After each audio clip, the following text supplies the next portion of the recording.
This meeting is being recorded. Hey folks, welcome to the SIG Security Working Group meeting, SIG Security Meeting. Uh, so if you know, so today the only plan is to actually discuss about the issue number 786, which was reported by an external, uh, one of the external uh, person to someone from outside of nephew group, right? Like the issue that was reported was in the context of mutating controllers, the over provisioned access for mutating webhook in nephew. Uh, so one thing I wanted to discuss with this team here, let me just share my screen.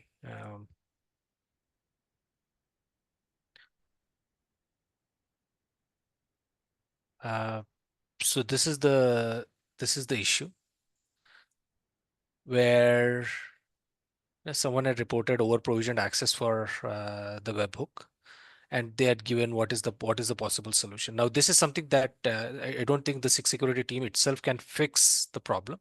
I mean, we can always raise a pull request, but it would be better if we can actually identify a procedure to actually handle these kind of issues in the future.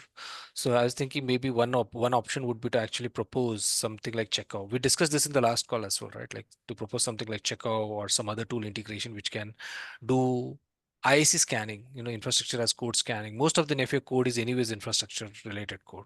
So there is a value in doing that kind of scanning, and hopefully these kind of issues can be reported as part of that process. What do you think? Any opinions here? So Checo will automatically take care of these kind of issues, is it? Yeah, Chekhov allows you to, let me just open up the Chekhov this thing. It's a very interesting tool.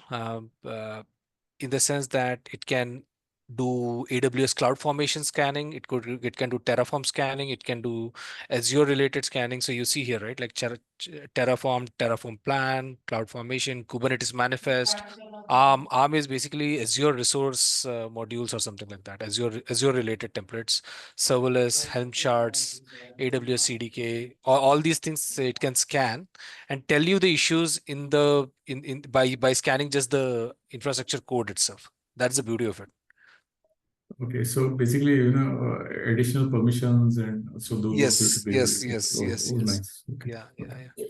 So if for example, if someone uses a privileged flag in the containers, right? Like then it will say, oh, this container is using privileged flag. So unless and until someone baselines it saying that, this is required for certain specific reason, uh, Mhm. then it is okay. But otherwise, it will be a problem. So this is something that I feel can be a big value add for us for Okay. overall LFU. So this is something that we can propose to SIG automation tomorrow. So you see here, right? Like the execution of this tool is pretty straightforward, and it has integration with GitHub workflows and all those things. So uh, that's the aim here. Yeah, Yeah. makes sense too. Yeah, and let me just see the license. It's Apache 2.0 license, so it's absolutely fine to use it. Okay, so that's one thing. If that is okay with the group here, then we can just go ahead with the TSC this thing. So Prashant, do you want to Yeah, pull up your I'm screen? ready. Go ahead, please.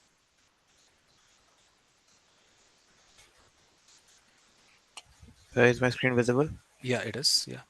Okay, so the this log is from our example workload pod. Currently, it has no identity issued, like no identity is given to it.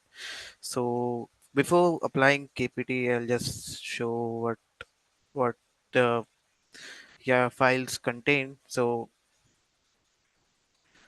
first, we register the cluster itself. This cluster will act as a parent ID for the workload ID that we are going to register later, and it's straightforward.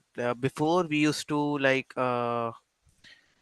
exec and do the manual thing, but now it can be done via kubectl thanks to our controller, Spire controller.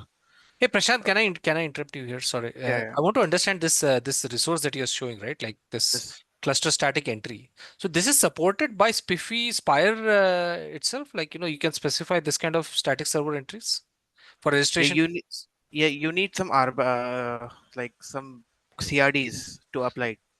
Correct, but it's natively supported as part of Spire itself. You have not done any of this implementation, right? Like, is it natively supported, these kind of cluster CRDs? Yeah. No, these CRDs will be deployed differently. All right. No, no, it will be deployed, but my what I'm trying to understand is this something that you have coded, or No, was no, this this completely is frozen? native. It's a natively just Natively available. deploy this CRD, change the added a controller with the deploy the controller with so this one, right? Right. This one. Yeah, just deploy it, deploy the CRD, and it will work. Oh, So got it's a it. Okay. component called the Spire Controller Manager. Yeah. Got Yeah, it. Got yeah, it. Got yeah. it. Okay. So yeah, so it automates the exact part. Okay. We so Fantastic. Yeah, that's this is great, so man. this is for the server, and this is for the workload, for example, where where the cluster acts as a parent ID. So now let's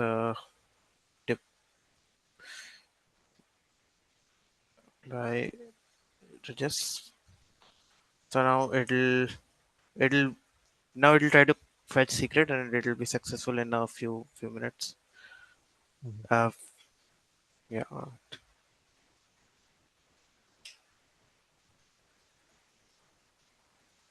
Yeah, Now there we go. Mhm. it's working now. Yeah. So like if we see the entry now, we can see both the entries have been filled, one for the cluster itself and one for the pod. So So it's for the this node. It's for the node, right, Prashant, rather than the cluster itself. cluster or node or and then workload. Okay. So all nodes in the cluster will get the same ID, right? Yes, all nodes will get the same ID. We Okay. can change this part to node, and then a single node will get the ID instead of cluster. Uh, yeah. KHP colon node if you type that, yeah. So this was the thing. So if we package a KPT file with all the workloads that we think that yeah it's necessary, or if someone wants to approve this package in the future, so KPT using KPT helps us like we can say that which packages will get an ID or not, Mhm. something like that. So that workflow is possible with this the entire approval process. So yeah, that was the demo. Yeah. Got it. So basically, the important part, I just want to restate what you said. What we see here is a way to do the cluster registration, the Spire registration, the SPIFFE registration as part of the workload registration itself, as part of the KPT workflow itself. Now, so now there is no explicit registration out of sync registration required anymore, right? Like Yeah. that's the important part that's achieved as part of this. Okay, cool. So what would be the next steps now? If this is done, if we have the reconciler, the PSAT works out of the box, right? Without any additional configuration. Does it work normally, like without any additional manual configuration to be done? So for management cluster, for within the cluster, it works automatically. For clusters outside, Mhm. there's the whole flow of getting the restricted queue config, and uh, then PSAT uses that restricted queue config to do a node registration for any external cluster. So So that Prashant, flow is already there. yeah, Prashant, the question is, do we need to do anything manually or does it get done automatically? No, it's automatic. It's automatic. Yeah. Right. Okay, okay. And this has to be enabled on all the edge clusters as well, right? Like regional and edge clusters, as well as management clusters. So any cluster who requires attestation to be handled, this has to be enabled, correct? Yeah. Okay. The cluster should have Spire agent Hmm. and SPIFFE CSI driver. Yeah. Yeah, okay. Okay. And it is still open. If someone wants to choose something else, they are still open to make this change, but they have to make that change on their own, right? Like, and then submit they can do their own integration. Still, it's not tightly coupled to an extent where uh, people should be able to make their changes by themselves, right? Like someone Yeah. outside of this team if So decides. the Spire setup is itself is a KPT package. So Mm. people can remove them if they want, add that something else if they want. Change it. Yeah. Got it. Okay. Okay. Okay. Okay. Okay. This is good. So what do we do next now for this? So next, I was thinking. So this format, I proposed a format So in that this. format is clear, right? Like, so, Yeah, this yeah, one. I saw the format in the chat. Uh, Yeah. So if so it's this works, basically for workload is namespace service account, and for the cluster, the nodes, it is cluster versus just the cluster yeah, slash the node name, right? Like that's yeah, all. yeah. Yeah, that's good.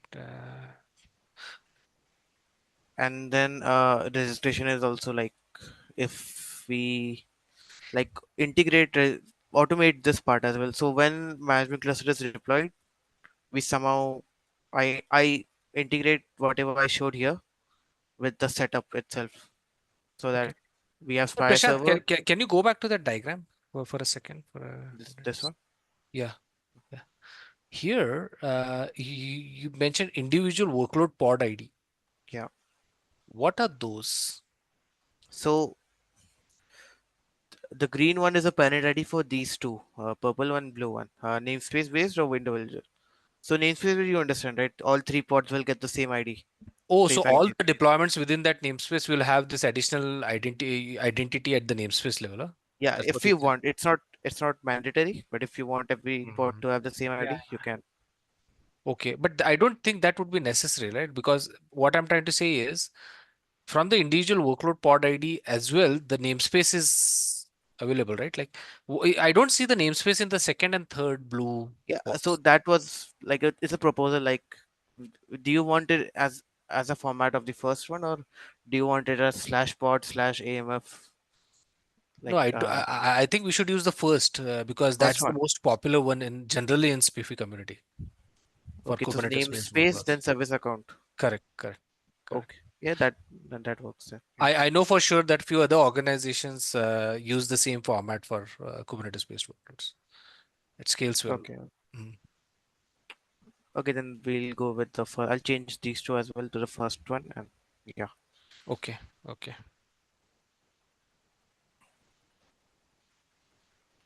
okay,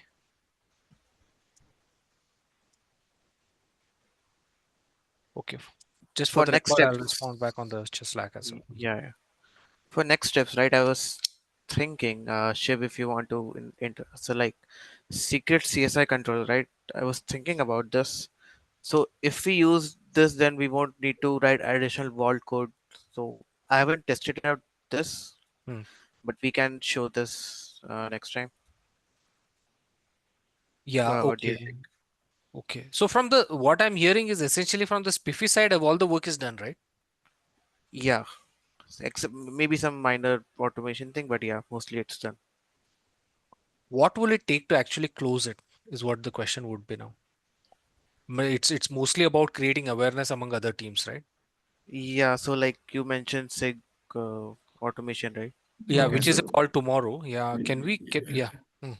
yeah, so basically the I think the workload reconciler we have to clean up. I mean, in the sense that I think it's there's some changes to be done, what libraries are used and so on. And then we can talk to Vim and then finalize the PR as such. And then once that is done, then we can probably talk to SIG automation. Hmm. Yeah, the reconciler could be cleaned up, make it Yeah, smaller. and the secret CSA controller also, right? I think we need Y- to Hmm. Yeah, yeah. we need to get it working actually because we don't have a secret CSA controller as of now. Yeah.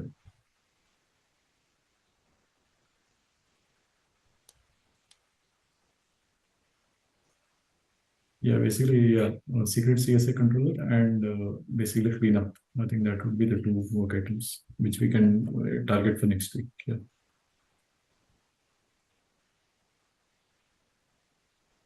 Got it.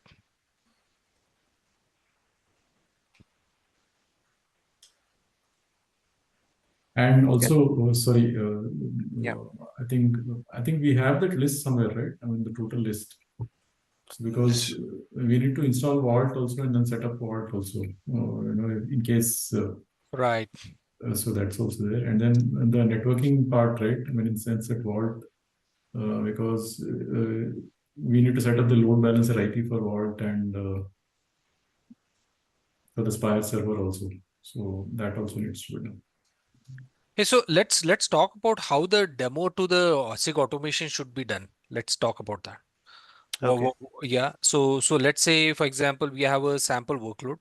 Basically, we do KPT apply for Vault and Spire's control plane.